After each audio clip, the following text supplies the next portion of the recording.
এখন আমাদের একটা প্রমাণ এখানে করতে বলছে যে দেখাও যে বৈদ্যুতিক ক্ষেত্র ই একটি সংরক্ষিত ক্ষেত্র।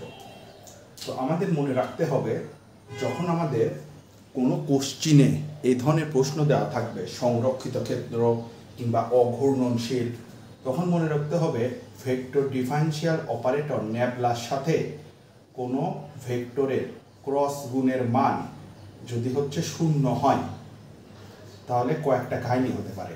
এক হতে পারে অঘূর্ণনশীল এবং আর একটা হতে পারে সংরক্ষিত ক্ষেত্র। আর ন্যাবলার সাথে কোনো কিছু ক্রস গুণ বলতে সেগুলোকে বলা হয় কি কার্ল। তো আমাদের যেহেতু এখানে বলা আছে যে ই হচ্ছে একটা সংরক্ষিত ক্ষেত্র, তার মানে আমাদের মাথায় রাখতে হবে যে ন্যাবলার সাথে ইটার ক্রস গুণনের মান যদি শূন্য হয় তাহলে সেই ক্ষেত্রে এটা হবে একটা কি ক্ষেত্র? সংরক্ষিত বা সংরক্ষণশীল ক্ষেত্র, কিংবা আবার এই কোশ্চেনটা আবার অঘূর্ণনশীলও বলতে পারে। তো আমরা যদি একটু খেয়াল করি ন্যাবলার পরিচয় আমরা কি জানি? Del del x i, del del y j, del del z k. এবং আমাদের ই এর পরিচয় কি দেওয়া আছে? E equal to i x i y এবং দেওয়া আছে কে জেড।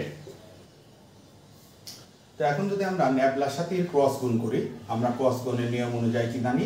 আই জে কে, এই তিনটা হচ্ছে আগে দিয়ে দিতে হয়।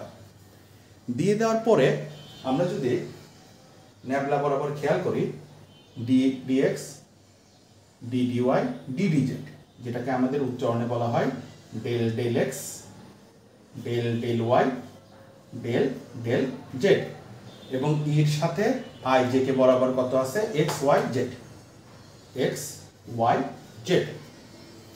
এইবার আমরা যখন এটাকে ক্রস গুণনের সূত্র অনুযায়ী করব, তখন ফার্স্টে যখন আই ভেক্টরটা নিয়ে নেব, আই বরাবর কলাম সারি বাদ del del y of z, del del y of z minus, যেহেতু কলাম সারি বাদ তাহলে del del z of y, del del z of y. তার মানে গুণনের টেকনিকটা কি? আই ভেক্টর নিলাম যদি আই বরাবর কলাম সারি বন্ধ, এটার সাথে এটা গুণ, সূত্রে একটা মাইনাস, এটার সাথে এটা গুণ। একইভাবে যখন জে ভেক্টর নেব তখন একটা মাইনাস জে, তাহলে এই লাইন আর এই লাইন ক্লোজ, তাহলে ডেল ডেল এক্স এর সাথে একবার z minus del del z এর সাথে একবার এক্স, প্লাস যখন আমরা কে ভেক্টর নেব তখন এই কলাম এই সারি বাদ ডেল ডেল এক্স এর সাথে একবার ওয়াই,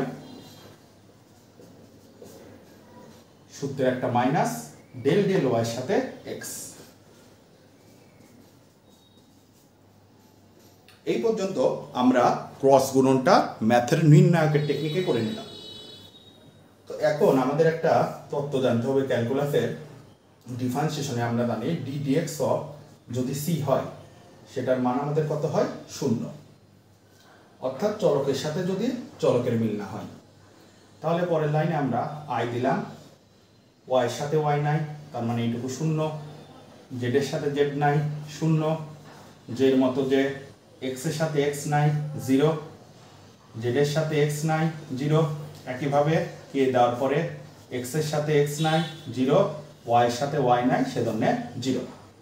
তারপরের লাইনে সুতরাং i hat into zero, j hat into zero, k hat into zero, তার মানে সমান সমান কত? জিরো। তার মানে আমরা ন্যাবলা ক্রস ই এটার মান কত পেয়ে গেলাম? শূন্য। যেহেতু ন্যাবলা ক্রস ই শূন্য, সুতরাং এটা একটা কি ক্ষেত্র? সংরক্ষিত ক্ষেত্র।